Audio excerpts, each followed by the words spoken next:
Excelente presentación.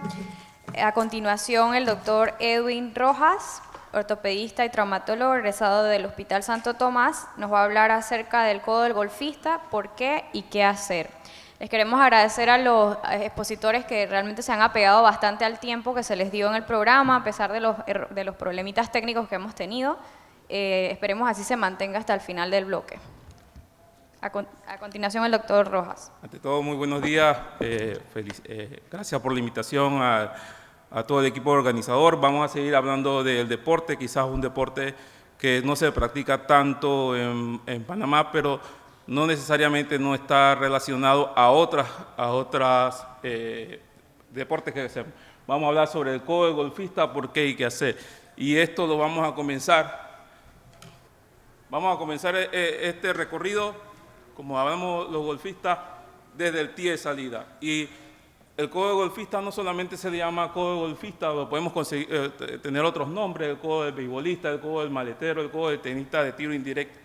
Y obviamente se produce por un dolor a nivel de la parte medial del codo. Este más o menos es el movimiento que hacemos cuando practicamos el deporte y se asocia básicamente a traumas repetitivos. Es una de las condiciones tendinosas más comunes a nivel de la parte medial y a diferencia de la epicondilitis lateral es mucho menos frecuente. Se dice que aproximadamente 10 veces menos. Y no solamente está asociado al golf, hay otros deportes en los que podemos tener este problema. Algo de anatomía, porque sé que aquí tenemos fisioterapeuta, tenemos ortopedista, tenemos también estudiantes. En la parte externa del codo lo que vamos a tener es el tendón flexor común, el pronador redondo, el palmar y longo, el flexor carpi radial y el flexor carpi ulnar. Siendo, y es importante tener en cuenta que esta patología la vamos a ver mucho más frecuente en donde es en el pronador redondo y el flexor común. Entonces, pero no todo lo que duele en la parte medial va a ser epicondilitis medial. Podemos tener problemas a nivel de lo que es el síndrome del túnel cubital, podemos tener problemas de lo que es el ligamento, podemos tener problemas a nivel de pronador redondo, podemos tener problemas también del nervio cutáneo antebraquial, entre otros. Entonces, ¿cómo se produce esto? Ya Nessin hablaba de la epicondilitis lateral y básicamente acá va a ser un movimiento totalmente contrario. ¿Qué vamos a ver? Se va a producir nuevamente, como le hemos mencionado, por una carga repetitiva, que básicamente lo que vamos a ver es estos tres tipos de movimientos. Hacemos una flexión de la muñeca, una pronación y una flexión de los dedos. Pero si a esto le añadimos un esfuerzo en valgo cuando hacemos los golpes, ya sea en el lanzamiento o ya sea en el caso específico del golf, vamos a ser más propensos a producir este tipo de patología. Entonces, ¿cómo hacemos el diagnóstico? Claro, lo principal es que nuestros pacientes deportistas o aquellas personas que también les producen epicondilitis medial, que son personas que trabajan diariamente, van a ir a nuestras consultas con dolor a nivel de la parte medial del codo. Y algo que nos van a decir específicamente es que ese dolor aumenta con la actividad repetitiva. Generalmente vamos a encontrar dolor a nivel del epicóndilo muy cerca de él, 5 a 10 milímetros, y cuando hacemos la prueba de flexión resistida del antebrazo, vamos a encontrar la presencia de dolor. Según la clasificación de Monroe, y esto es muy importante que nos lo llevemos para casa, vamos a tener dos tipos de epicondilitis medial, la tipo 1 y la tipo 2. Importante que la tipo 2 se asocia a lesión del nervio cubital. Y cuando tenemos una lesión del nervio cubital presente, entonces el pronóstico va a ser mucho más reservado. Por lo tanto, las actividades que vamos a hacer van a ser un poco diferentes en cuanto al tratamiento. Para el diagnóstico nosotros vamos a utilizar, como todo, vamos a utilizar la radiografía, pero solamente en aquellas epicondilitis que desde el punto de vista histológico están en la clasificación de NIRS tipo 4, o sea que ya tienen calcificaciones, son las que vamos a ver que podemos hacer un diagnóstico con una radiografía.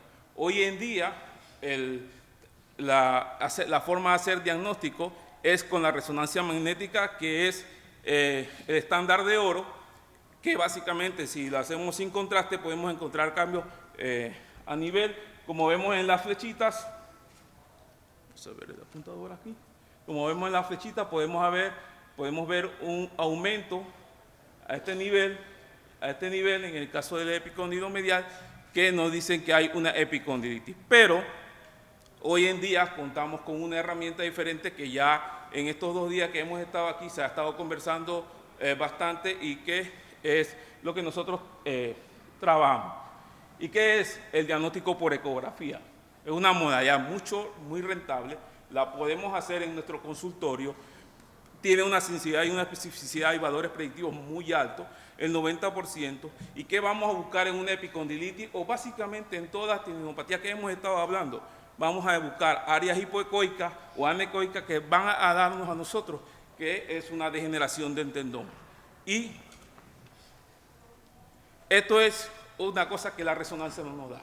Podemos hacer una modalidad dinámica, podemos hacer que el paciente mueva mientras estamos haciendo la ecografía, y podemos encontrar entonces zonas, como lo hemos hecho, hipoecoicas. Podemos encontrar incluso inflamación a nivel de la inserción que nos da el diagnóstico del paciente de una epicondilitis. Podemos incluso encontrar degeneración del músculo. Aquí vemos cómo se pierde el patrón fibrilar del músculo. Y se puede combinar, obviamente, hoy en día la ecografía es un mundo que está totalmente en avance. Podemos añadir Power Doppler, y eso nos va a nosotros a dar la capacidad de angiogénesis que tiene esa lesión, o incluso podemos aplicar la elastografía, que básicamente lo que hace es que mide la dureza del tejido que estamos evaluando. Entonces, todas estas cosas son muy importantes a la hora de ver la parte del diagnóstico. Obviamente, ya lo han mencionado aquí, es operador dependiente y hay que ir entrenándose una y otra vez sobre este tipo de técnicas que utilizamos. En cuanto al objetivo, el objetivo principalmente va a ser aliviar el dolor, rehabilitar ese tendón patológico, prevenir la recurrencia futura, y es importante saber que básicamente la terapia no quirúrgica debe ser nuestro pilar de tratamiento. Y en el caso de los procedimientos quirúrgicos solamente lo vamos a reservar para esas patologías que no podemos controlar con el tratamiento no quirúrgico. Entonces, en cuanto al tratamiento no quirúrgico, los analgésicos podemos utilizarlos. También ha añadido la parte de fisioterapia. Aquí tenemos una rehabilitadora que trabaja en el centro en el que nosotros trabajamos, en el Hospital Aquilino Tejera, que nos puede, hacemos el match tanto de la parte de ortopedia como de la parte de rehabilitación. ¿Y qué vamos a hacer? Ejercicio de rehabilitación, vamos a hacer ejercicio de supinación, y cuando queremos que ese paciente retorne al deporte, cuando es posible que él pueda hacer sprint de ejercicios de resistencias concéntricos y excéntricos, para poder entonces decirle a ese paciente que tenga un retorno a su deporte. En cuanto al tratamiento no quirúrgico, y aquí quizás vamos a contestar algunas preguntas que se han hecho durante la mañana, vamos a tener varios. Uno de ellos es las infiltraciones, que las vamos a utilizar en principio con corticoides. Podemos utilizar corticoides, definitivamente hoy con la guía del ultrasonido es mucho más sencillo hacerlo, y evitamos las lesiones que podemos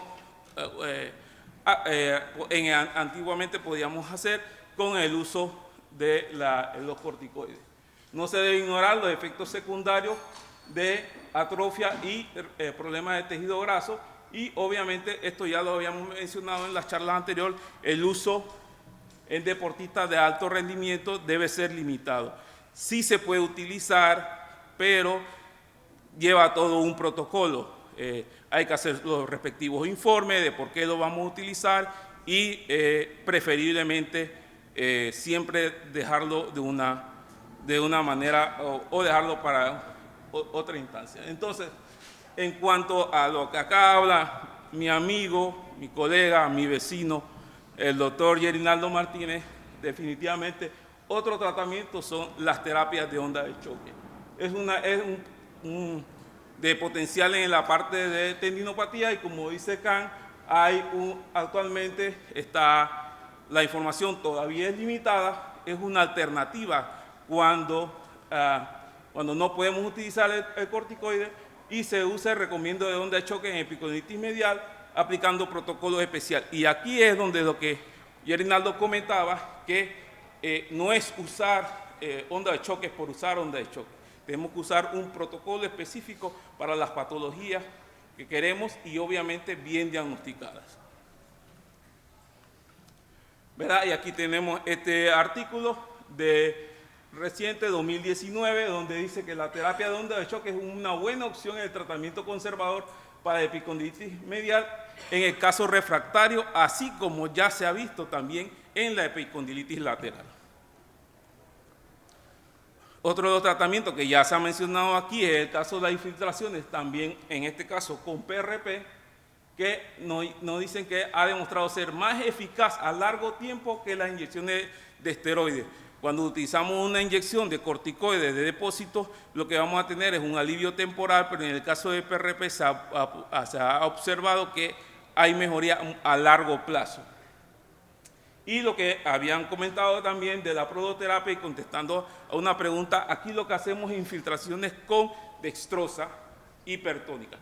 Generalmente estamos utilizando entre dextrosa al 15% o 25%, o se puede utilizar también el caso del murato de sodio, directamente alrededor del tendón o en el espacio articular. Y lo que buscamos con esto básicamente es mejorar el dolor, hacer lo que particularmente llamo un proceso inflamatorio controlado, haciendo que los macrófagos vayan hacia la lesión y produzcan una cicatrización de la lesión. También, obviamente, para contestar algunas preguntas, interviene con los canales de calcio y los canales de sodio, y eso es lo que va a producir la analgesia. Induce factores de crecimiento, como les hemos dicho, y ya hay estudios prometedores, sobre todo en el caso de el plasma rico en plaquetas, que incluso dicen que estos estudios que encontramos bastante recientes, que el uso de PRP demostró resultados clínicamente similares a los de la cirugía en epicondilitis medial, sobre todo de tipo 1 recalcitrante. Otra de las terapias que podemos utilizar es la aspiración de tejido focalizado o FAS, que básicamente lo que hace esta tecnología, que también la utilizamos de forma ecoguiada, es buscar esa zona hipoecoica o anecoica, que es lo que nos dicen que el tendón está lesionado, y a través de esta metodología lo que aspiramos esa lesión, la eliminamos y el sistema produce una aspiración. Ya aquí en Panamá hay algunos colegas que lo están utilizando y en estos días hemos estado conversando con ellos y nos refieren que han tenido muy buenos resultados con esto. De forma tal de que la tecnología de FAS ha demostrado ser exitosamente, ¿verdad?, de 95%, satisfacción en estudios de seguimiento, muestran una resolución del tejido lesionado.